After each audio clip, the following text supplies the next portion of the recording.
Want to clarify some things here. Bantu law is very different to Christian law. Um, Bantu law requires a reciprocation. There's nothing beyond reciprocation. If you look at the law of nature, so if I start, it's not tit for tat. So let me explain.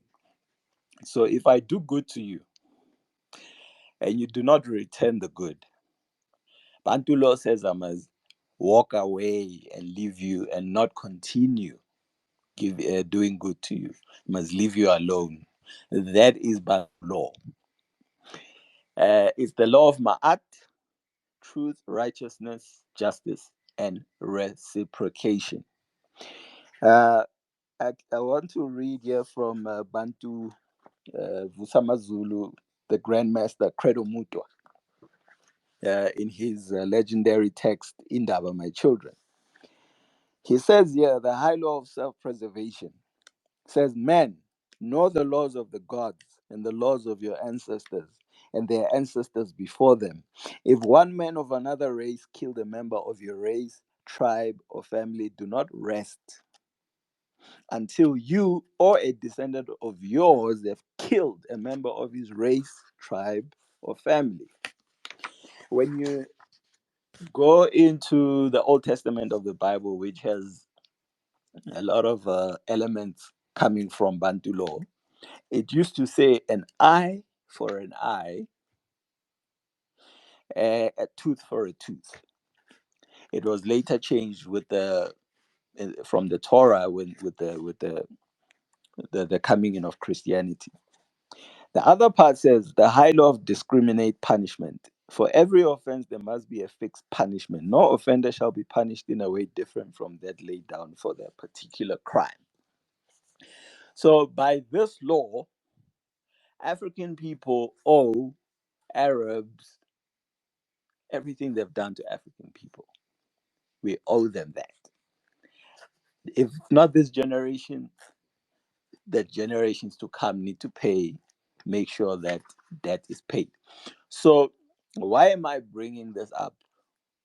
Because if you look at um, the downfall of Africa, contrary to popular belief, we could not be defeated by any of these races on the battlefield. The classic example was in Sudan when who's this the first person that actually destroyed Sudan was an African himself, King Izana, who invaded the Sudan and implemented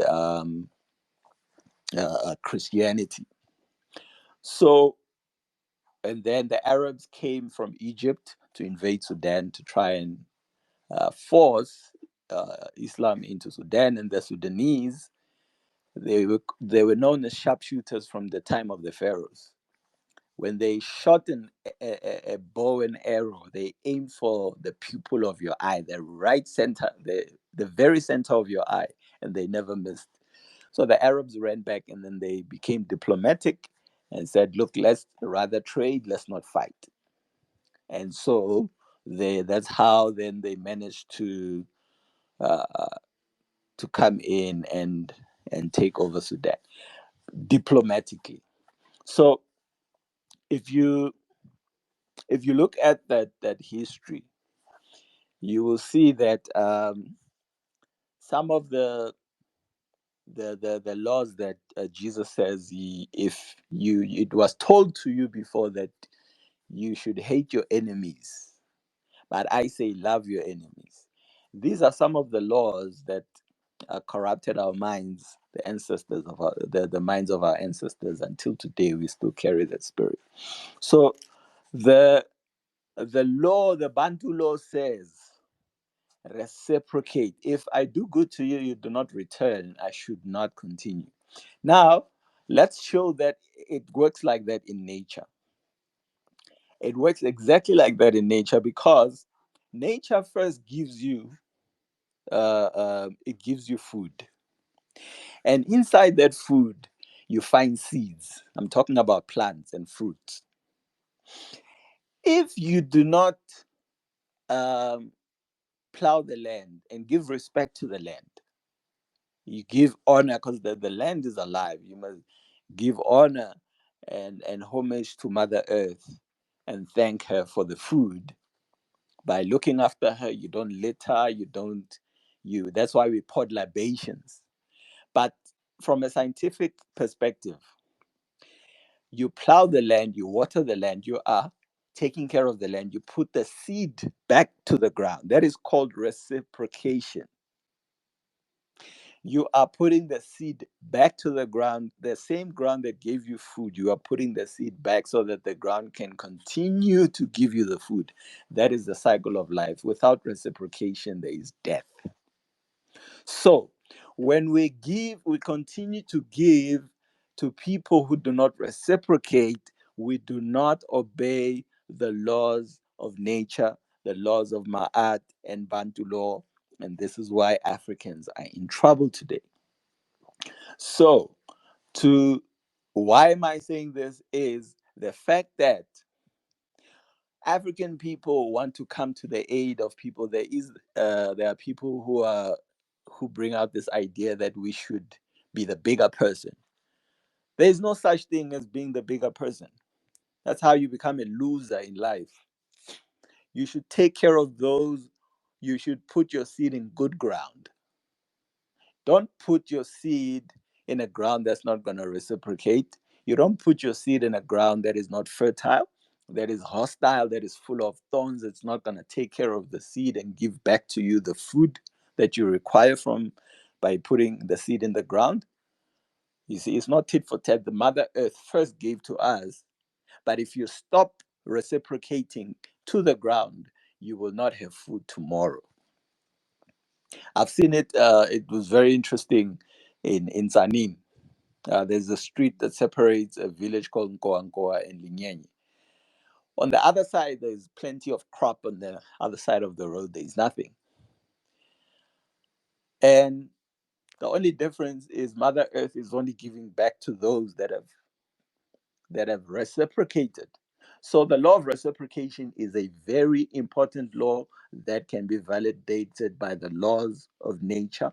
Hence, our ancestors gave the law of reciprocation that you do not, if you put a seed in the ground and that ground does not produce, you leave that ground alone, you move away, and you put the seed in a ground that's going to produce for you. Reciprocation is very key to the survival of a human being on this planet. And therefore, the same law applies to African people. For our continued survival, we need to apply the law of reciprocation and walk away from a group of people that do not reciprocate what we give them, whether it be compassion or solidarity. I've heard people talk about, and there's even a YouTube video that was suggested to me about the history of the Black and Palestinian solidarity. I didn't watch the video because I know it's a bunch of BS. It's always been a one-way show. Black people have always sympathized for Palestinians for a long time, but that has never been reciprocated. People will just show you an example of a mural of George Floyd in Palestine, which could have easily been drawn by one person who could have easily been a Black Palestinian, you know? So when we speak of solidarity, it has to be a two-way thing. This applies in everything in life.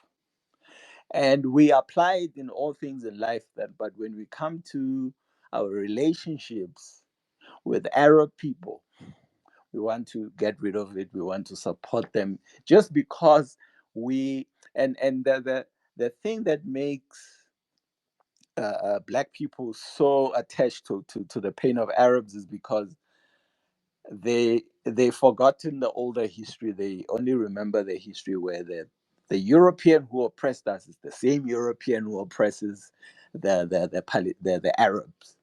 So hence, this came from the during the civil rights and all that. Black leaders were looking for, especially in the West, were looking for alliances, and they were basically looking for an enemy of an enemy, because the enemy's enemy is my friend. So people say. I don't subscribe to that.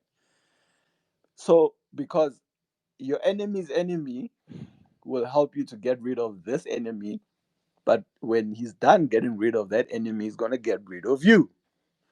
And that is the reality in Africa. As soon as Europeans lose grip of Africa, Arabs are going to rush down and make the entire continent look like North Africa. You can already see there is a prototype and a blueprint of what the rest of Africa would look like if Arabs were to be given a chance. And their chance is actually there. It's lying there. Gaddafi could see it. It's lying there. Europeans are losing power. Arabs are not ready because they are divided amongst themselves and they are very timid and scared of Europeans as well. But Gaddafi could see that if I could use Africa, because he couldn't unite his people, he says, if I can get Africans to rally behind me because they already worship me as because of my skin color, and I've shared this video multiple times of African leaders crowning him as the king of Africa. So if he can get all these black people to back him, because it's very easy for all these races to use us, because we disobey the laws of our ancestors and the repercussions to disobeying the laws. We continue to break the laws of our ancestors by putting seed in the ground that does not reciprocate. And that is our downfall. You can forget about every other law that exists, but if you do not obey the law of reciprocation, you will continue to perish. I thank you.